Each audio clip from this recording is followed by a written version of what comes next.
So good day everyone, welcome for another video.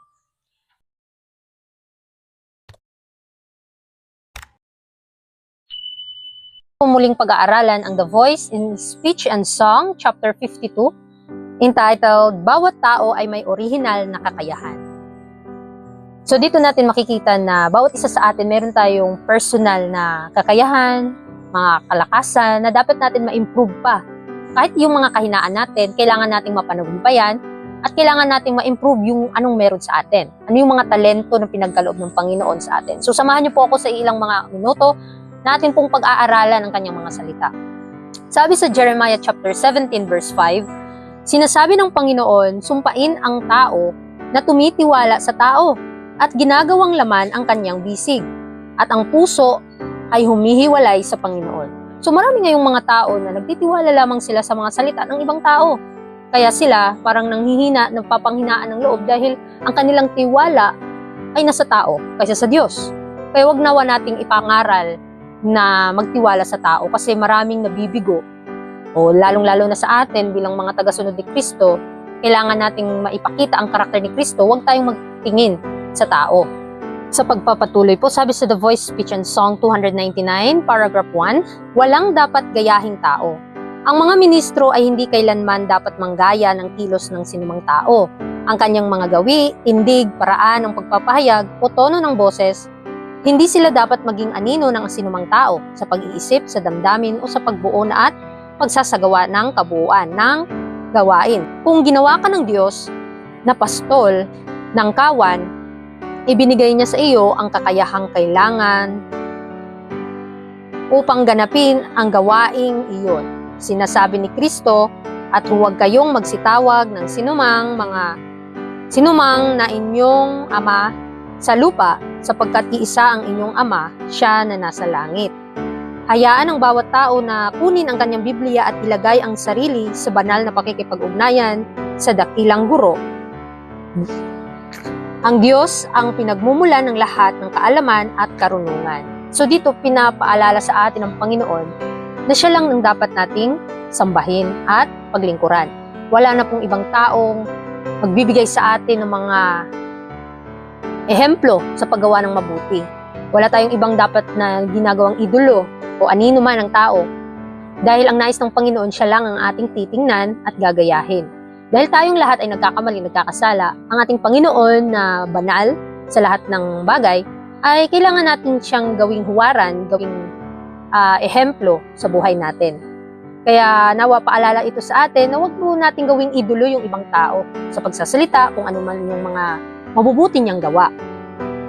Kaya sa pagpapatuloy po sa ating pag-aaral ngayon, sabi sa Galatians chapter 6 verse 4 to 5, ngunit siya sa atin ng bawat isa ang kanyang sariling gawa, at kung magkagayon ay magkakaroon siya ng kanyang kapurihan tungkol sa kanyang sarili lamang at hindi tungkol sa kapwa, sapagkat ang bawat tao ay magpapasa ng kanyang sariling pasan. So lahat tayo merong mga kanya-kanyang mga pasanin, kanya-kanyang problema na dapat may solusyon, at ang Panginoon lamang at ang ating tagapagligtas na si Kristo ang magbibigay ng solusyon sa bawat problema na gumagambala sa atin. Kaya huwag tayong gumaya sa ibang tao kung ano yung problema niya, dahil may iba-iba tayong karanasan. May iba-iba tayong sinusuot na sapatos, may iba-iba tayong buhay na ginagalawan. Kaya nawa ipanalangin natin sa Panginoon na yung kahinaan ni kapatid o kahinaan natin ay atin pong mapanagumpayan.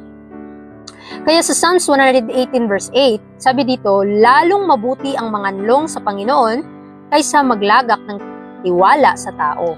So kahit ngayon marami ng mga taong mas nagtitiwala sila sa ibang tao, sa kanilang mga sarili, patuloy na nagpapaalala ang Panginoon sa atin na magtiwala tayo sa Diyos. Ano man yung mga bagay na pinapahintulot niya sa buhay natin, huwag nating kakalimutan na ang Panginoon po ang nakakaalam kung paano masolusyonan ang problema na ating dinadala. Kaya huwag nating kalimutan yung kanyang mga paalala at babala sa buhay natin. Kaya pinapaalalahanan tayo na mas magtiwala tayo sa Panginoon anuman ang magiging kahihinatnan ng ating buhay kaysa sa ibang tao. Sabi sa The Voice Speech and Song 299, paragraph 2, bawat isa ay nasa sarili niyang baluti. Tayo ay nagkukulang din sa isa pang aspeto. At iyon ay ang mga lalaking may kakayahan sa paggawa ay dapat na iugnay sa kanilang gawain yaong mga walang karanasan upang sila ay magkaroon ng tamang karanasan. Ang mga walang karanasan ay hindi dapat ipadala ng mag-isa. Dapat silang tumayo sa tabi mismo ng mas matatanda at may karanasang mga ministro upang maituro at maihanda sila. Dapat nilang sabihin sa kanila, huwag ninyong tularan ang aking mga kilos ni ang tono ng aking boses na parabang walang makakaalam kung ako ba ang nagsasalita o kayo. So, lahat tayo ay may mga kanya-kanyang mga kakayahan sa paggawa, sa pagsalita, sa pagkilos, sa lahat ng bagay. Kaya, iba-iba tayo, iba-iba yung talento na meron sa atin. Kaya wag po nating gayahin yung ibang tao sa kanilang mga talento, sa kanilang mga salita. Bagkus ang Panginoon po ang dapat nating gayahin. Ang kanyang paano siya magsalita, paano mangaral ang ating Panginoon, yun po yung dapat nating gayahin. Kaya nga sa ating pag-aaral pa lang, meron tayong kanya-kanyang baluti, kanya-kanyang pasanin, kanya-kanyang talento o anuman meron sa atin. Kahit nga ang ating mga daliri ay hindi magkapare-pareho ang tangkad.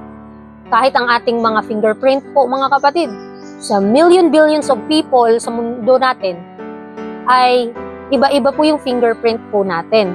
Kaya wag na wag po nating gagayahin ng ibang mga tao sa kanilang mga talento. At bagkus, si Kristo lamang ang ating gayahin sa ating buhay sa lahat ng aspeto ng ating pamumuhay. Kaya dapat tayong tumayo sa ating mga sariling mga paa ng may dignidad, ng may kabanalan ng ating Panginoon na maipakita natin yung karakter ni Kristo sa ating mga salita, kilos at gawa. Kaya sabi pa dito, kayo ay dapat tumayo sa sarili ninyong katangian na pinabanal ng Diyos. Hindi ninyo dapat kunin ang aking katangian, ang aking mga kilos, ang aking tono ng boses, ang aking mga paraan ng pagpapahayag o ang aking mga salita. So, isa po itong paalala sa atin na sa bawat isa sa atin, meron man tayong kanya-kanyang gawain, ay may ipalago po sa ating buhay yung gawain na iniatas ng Panginoon sa atin. Huwag po nating hayaan na madungisan ang ating mga gawa. Bagkus, anong meron sa atin, atin pong i-improve. Yung mga talentong meron sa atin, atin pong ipalago. Hindi po tayo dapat gumaya sa iba. At nawa sa ating mga iniisip, sa ating mga ginagawa, ay gawin po nating ehemplo si Kristo sa lahat ng aspeto. At bigyan nawa niya tayo ng kalakasan na magpatuloy sa laban, na magpatuloy sa gawain. Kasi kapag sa tao tayo titingin, minsan napanghihinaan tayo kung matitisod si kapatid, matitisod din tayo kasi siya yung ginawa nating ehemplo.